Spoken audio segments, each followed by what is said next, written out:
You already know this palace, the red brick, the great Tudor chimneys, the towers and the endless courtyards.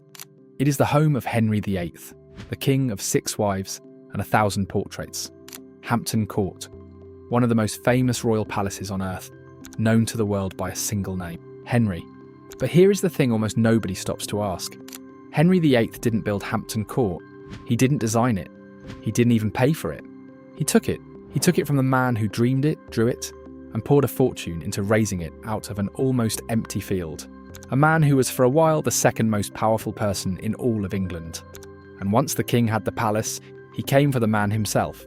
This is the story of Cardinal Thomas Wolsey and how he lost everything. Walk through Hampton Court today, and almost every guidebook, every postcard, every school trip will tell you the same thing. This is Henry's palace. And in one narrow sense, that's true. He owned it, he lived in it, he expanded it, he made it the beating heart of his court. But the bones of the place, the genius of it, the brick and the vision that made foreign ambassadors gasp when they first rode up to its gates, none of that was Henry's. It belonged to a churchman, a man history has half forgotten, even though you are standing inside his masterpiece every time you visit. To understand how a king came to steal a palace and then destroy the man who made it, you have to go back to the beginning. And the beginning is almost impossible to believe, because Thomas Wolsey was nobody. He was born in the town of Ipswich in Suffolk, around the year 1471. His father was a butcher, a tradesman, a man of the markets with no place whatsoever among the noble families who had ruled England for centuries. In the rigid world of the late medieval period, a boy born to a butcher was supposed to stay near the bottom. That was the deal. That was how it worked. Wolsey tore that deal to pieces. He was clever, extraordinarily clever, and he was ambitious in a way that frightened people. He went to university, took holy orders, and began climbing. And when the young, restless Henry VIII came to the throne and started filling his court with sharp new men instead of his father's tired old advisors, Wolsey saw the opening of a lifetime and took it. His rise after that was almost vertical. In 1514, he became Archbishop of York. The very next year, 1515, he was made Lord Chancellor, effectively the king's chief minister, the most powerful office a subject could hold. And in that same year, at Henry's request, the Pope made him a cardinal. Stop and think about what that means. In barely a few years, the son of an Ipswich butcher had become the most powerful churchman in England and the most powerful politician in England at the same time. He controlled Henry's domestic policy, his foreign policy, the entire legal system, and England's dealings with the Catholic Church in Rome. For more than a decade, the king did almost nothing of importance without him. Contemporaries had a nickname for Wolsey that tells you everything. They called him the Alter Rex, the other king. And his power did not stop at England's shores. For years, Wolsey played the role of Europe's great fixer, positioning Henry as an arbiter between the two superpowers of the age, France and the Holy Roman Empire, and stitching together complex treaties backed by the Pope. The most famous expression of it came in 1520 at a dazzling summit and tournament near Calais, where the English and French courts tried so hard to out-glitter each other that the event went down in history as the Field of Cloth of Gold. Wolsey orchestrated it. For a stretch of the 1510s and 1520s, this butcher's son from Ipswich was quite literally helping to steer the politics of an entire continent. And here is the problem with becoming a second king. You start to want the things a king has. A man with that much power, that much wealth and that much pride needed somewhere to put it all. He needed a house that announced to every visitor and every rival exactly how far he had climbed. So in 1514, Wolsey leased a piece of land beside the River Thames, about 12 miles southwest of London. What he leased was not impressive. It was a modest moated manor house called Hampton Court, held under a 99-year lease from a religious order, the Knights Hospitaller, for the very ordinary rent of £50 a year.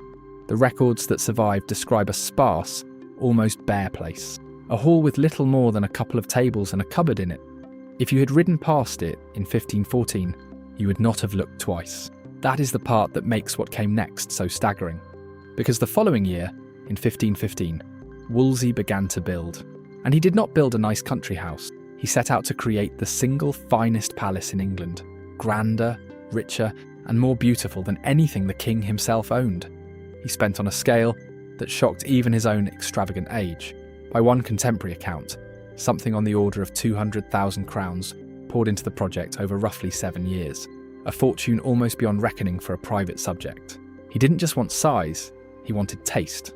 Wolsey reached for the cutting edge of European fashion, blending the familiar English Tudor style with the new ideas of the Italian Renaissance flooding up from the south. One historian has suggested he may even have drawn inspiration from a manual for cardinals, published in 1510, that included advice on how a great prince of the church ought to build his palace. This was a man designing not just a home, but a statement of who he was. And the statement was so accomplished that historians still marvel at it. Hampton Court captured a brief, precious moment in English design. The few decades when the country's old Tudor Gothic style was blending gracefully and almost by accident with the new classical ideas of the Italian Renaissance. Most buildings from that fragile transition were later torn down or rebuilt beyond recognition. Wolsey's survived, at least in part, which is one reason it is still treasured today. He had not simply built the biggest house around, he had built one of the most artistically important buildings in the entire country, and he had done it as a private subject, not a crowned king, and the statement was overwhelming. The apartments were lined with rich tapestries. Visitors moving toward Wolsey's presence had to pass through one magnificent room after another, by some descriptions, 8 separate chambers, before they finally reached his audience chamber. Each room was a slow, deliberate build-up of awe, designed so that by the time you reached the cardinal himself, you understood precisely how small you were and how vast he had become. One architectural historian summed up the achievement by saying, Wolsey built and furnished Hampton Court to show foreign ambassadors that Henry VIII's chief minister knew how to live as graciously as any cardinal in Rome. Read that again. The chief minister. Living as graciously as the princes of Rome. More graciously, in fact, than his own king. This was the whole point. Hampton Court was not really a home. It was a piece of theatre built to be seen. When foreign ambassadors and visiting dignitaries rode up to those gates, Wolsey wanted them to understand, before a single word was spoken, that the man who served Henry VIII was no humble clerk but a prince in his own right, capable of hospitality to rival any court in Europe. Every tapestry, every gilded ceiling, every carefully staged room was an argument about power. And the unspoken comparison hanging over all of it was uncomfortable. That the king's servant had built something the king himself could not match. Now you can probably already feel where this is going. Because in the brutal, watchful world of the Tudor court, there was one thing more dangerous than failure, and that was outshining the king. And then the king came to dinner. Henry VIII knew Hampton Court well. He visited Wolsey there, and in 1525, he stayed in the staterooms and came away deeply, visibly impressed. There is a wonderful, almost playful detail from this period that captures how close the two men still were. In January 1527, Henry and a group of his courtiers turned up at Hampton Court in disguise, dressed in mask costume as shepherds, to dance, play games, and surprise the cardinal. On the surface, it was friendship, the king and his greatest servant sharing a private joke in the most beautiful house in England. But underneath the costumes, something was curdling. Now here we have to be careful, because this is exactly the point where the popular legend takes over and history gets a little blurry. The story you will most often hear is a simple, satisfying one, that Henry looked around Wolsey's palace, burned with pure jealousy that a butcher's son lived better than the King of England, and decided to take it. And it's true that this is how the tale has been told for centuries. Historic royal palaces themselves note that Wolsey's story is often retold as a cautionary fable about a man whose extravagance angered his king and whose pride invited his downfall. But the real reason Wolsey's world was about to collapse had very little to do with envy over a building. It had to do with a marriage. By 1527, Henry VIII desperately wanted out of his marriage to his queen, Catherine of Aragon. She had not given him the living son he was certain he needed, and he had set his heart on someone else, a sharp, magnetic young woman at court named Anne Boleyn. Henry wanted an annulment. He wanted the Pope to declare that his first marriage had never been valid at all, so he could marry Anne and finally secure his dynasty. And the man whose job it was to make that happen, the man who, as both Lord Chancellor and a Cardinal of the Church, was supposedly perfectly placed to deliver it, was Thomas Wolsey. This was the trap, because Wolsey could not deliver. He pushed, he negotiated, he leaned on every connection he had in Rome. But the Pope would not grant the annulment. And in the cold arithmetic of Henry's court, a chief minister who cannot give the king the one thing he wants above all else is no longer a chief minister. He is a liability. Wolsey could feel the ground shifting beneath him. He could see the storm coming, and so he reached for the most valuable thing he owned and tried to use it to buy his way back into the king's heart. He gave Henry the palace. Around 1528, as his position grew more desperate, Wolsey handed Hampton Court, his masterpiece, the finest house in England, the thing he had poured a fortune and a decade of his life into, over to the king. As a gift, some accounts place it in 1528, others in 1529, as the fall accelerated, but the meaning is the same. This was not generosity. It was a bribe, a drowning man offering up the most precious thing he had, hoping it would be enough to save him. It bought him nothing. Think about the desperation in that act. Hampton Court was not just property to Wolsey. It was the proof of his whole life, the physical evidence that a butcher's son could rise to live like a prince.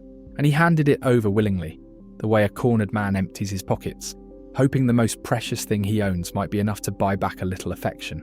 It was the single greatest bribe he had to give, and the king simply took it and kept coming. This is the cruelest turn in the whole story, and it's why the title fits so perfectly. Henry took the palace, and then he took everything else anyway. In 1529, the blow landed. Wolsey was dismissed from the Privy Council and stripped of his post as Lord Chancellor. His great failure over the king's marriage finally catching up with him. His titles were taken, his properties were confiscated. The man who had been the second king of England, the Alter Rex, was suddenly just a frightened old cleric with powerful enemies and no protector. And he had plenty of enemies.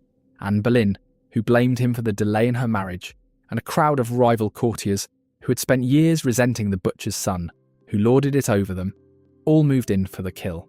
Pleading letters from Wolsey to Henry, and there were many, did nothing to soften the king's heart. And history had a bitter sense of humour about who would profit from his ruin. The post of Lord Chancellor passed to Sir Thomas More, who would, just a few years later, meet his own grim end on the orders of the same king. And rising quietly out of the wreckage of Wolsey's household was one of his own former servants, a sharp, ruthless administrator named Thomas Cromwell, who had entered the cardinal's service in the 1520s. Cromwell would go on to serve Henry directly, and to help engineer the very thing Wolsey never could. By breaking England away from the Catholic Church and the authority of the Pope altogether, Henry would finally get his annulment and his marriage to Anne Boleyn. The problem that destroyed Wolsey would reshape the entire religious history of England. He just didn't live to see it.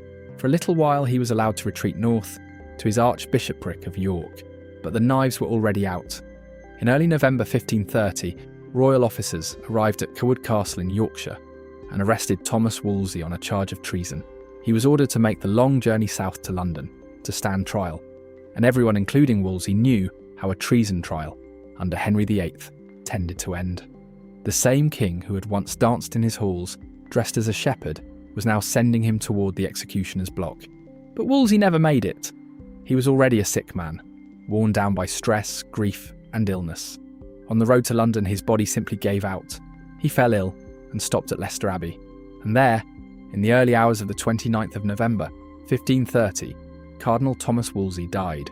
In a strange, bleak mercy, death reached him before the king's justice could. He escaped the scaffold only by dying first.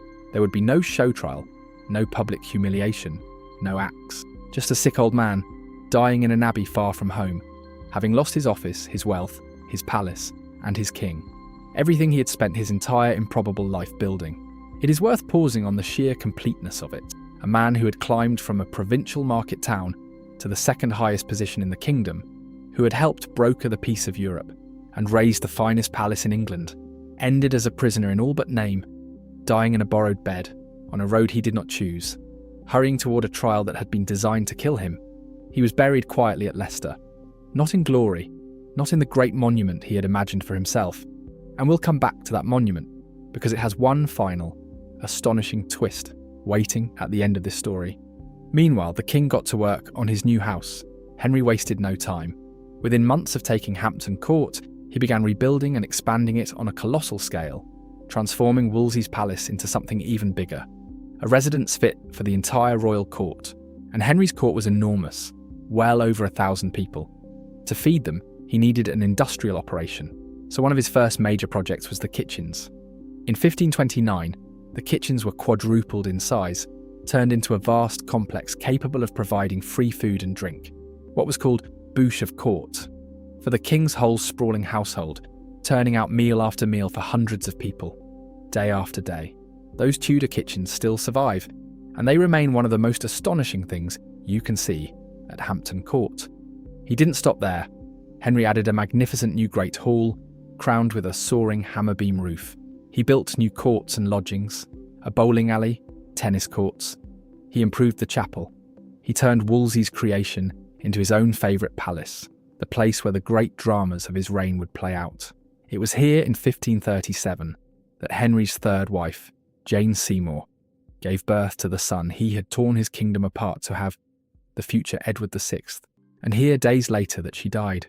The palace Wolsey built to flatter a king became the stage for that king's triumphs and tragedies for the rest of his life, and piece by piece, year by year, the name attached to Hampton Court quietly changed. The cardinal who had dreamed it faded into the background. The king who had taken it stepped into the light.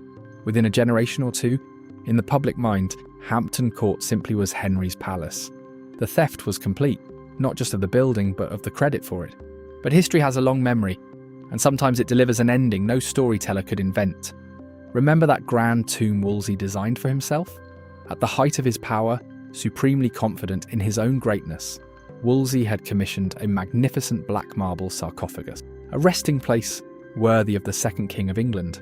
He never lay in it. When he died in disgrace at Leicester, that splendid sarcophagus was simply left behind, an empty monument to a vanished ambition. And then centuries later, England found a use for it. The black marble sarcophagus that Cardinal Wolsey built for himself, the tomb meant to hold the butcher's son who rose to rule England, today holds the body of Admiral Lord Nelson, the great naval hero of Trafalgar, in the crypt of St. Paul's Cathedral. Wolsey lost his palace. He lost his power. He lost his freedom and his life. And in the end, he lost even his own tomb, which now belongs forever to someone else. That is the full shape of it.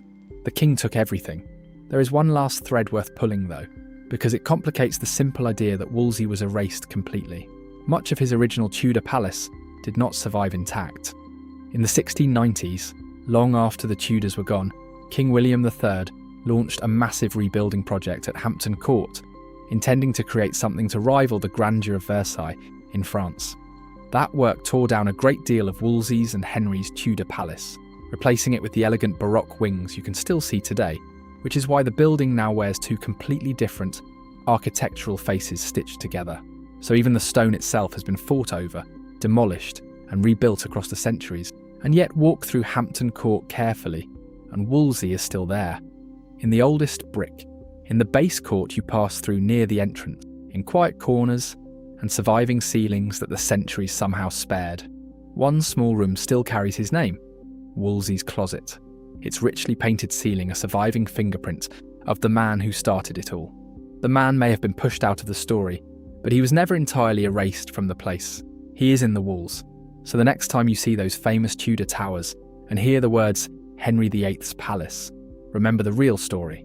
Remember that the most famous royal residence in England was the dream of a butcher's son from Ipswich, a man who climbed higher than almost any commoner in English history, who built something so beautiful it made a king covet it, and who learned too late the oldest and most dangerous lesson of life near a throne. If you build something the king wants badly enough, he will not thank you for it. He will take it. And then, if you are unlucky enough, he will take everything else too. Thomas Wolsey built the most beautiful palace in England. It cost him his palace, his power, his life, and his grave. And for nearly 500 years it even cost him his name. The palace, at least, is still standing. We just stopped remembering whose it really was.